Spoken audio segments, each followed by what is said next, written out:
अस्सलामुअलैकुम viewers, welcome back to my YouTube channel. उम्मीद करता हूँ सब खैरियत से होंगे। आज की हमारी इंफॉर्मेशन ब्रिस्को टैबलेट के बारे में है और जानेंगे हम इस टैबलेट के benefits, side effects, Contra indications और यूजेस के बारे में। ये टैबलेट 10 mg में आती है। सबसे पहले हम इस टैबलेट की कंपोजिशन के बारे में जानते हैं। मोंटिलो का सोडियम इस टैबलेट की कंपोजिशन है। डिटेल में जाने से पहले जिन दोस्तों ने हमारा चैनल सब्सक्राइब नहीं किया तो सब्सक्राइब कर लें, वीडियो को लाइक और शेयर ज़रूर करें, शुक्रिया। आप चलते हैं वीडियो की तरफ। अब बात करते हैं इसके बेनिफिट्स की।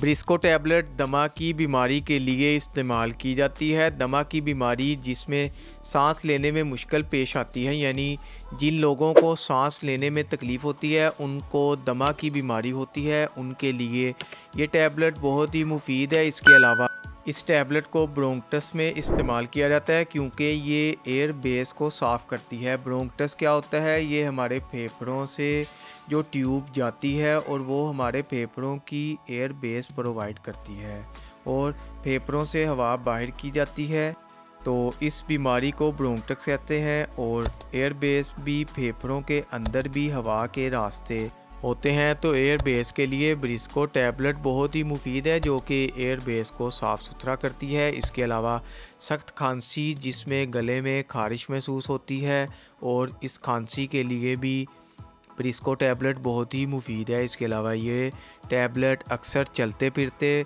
वक्त और सांस की तकलीफ़ पैदा हो जाती है, या वॉक करते वक्त सांस की तकलीफ़ पैदा हो जाती है, या फिर वर्जिश करते वक्त सांस की तकलीफ़ पैदा हो जाती है।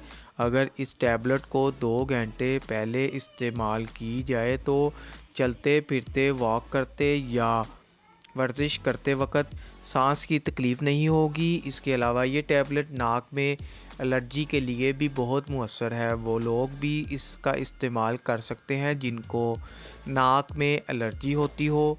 ये थे इस टैबलेट के बेनिफिट्स। अब बात करते हैं इस टैबलेट के साइड इफ़ेक्ट्स के बारे में। इस टैबलेट के इस्तेमाल से मतली और उल्टी हो सकती है, बदहज़मी हो सकती है, सर दर्द और सर का चकराना हो सकता है। इसके अलावा स्किन पर खारिश और रैशेस हो सकते हैं। ये थे इसके साइड इफ़ेक्ट्स। अब बात करते हैं कॉन्ट्रा इंडिकेशंस के बारे में, कि वो लोग जो इस टैबलेट का इस्तेमाल नहीं कर सकते हैं।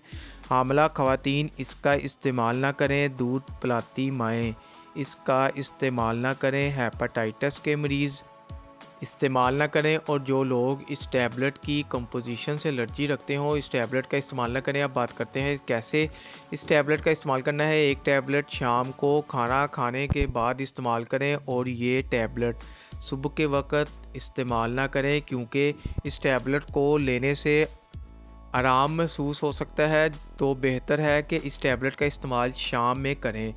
इसी के साथ हमारी इन्फॉर्मेशन का एंड होता है। कोई भी टैबलेट डॉक्टर के मशवरे के बगैर इस्तेमाल ना करें। उम्मीद है वीडियो अच्छी लगी होगी। वीडियो को लाइक और शेयर ज़रूर करें। चैनल को अभी तक सब्सक्राइब नहीं किया तो चैनल को सब्सक्राइब कर लें। बेल के बटन को प्रेस करना ना भूलें ताकि नेक्स्ट वीडियो की इन्फॉर्मेशन आप तक बआसानी पहुँच सके। शुक्रिया। अल्लाह हाफिज़।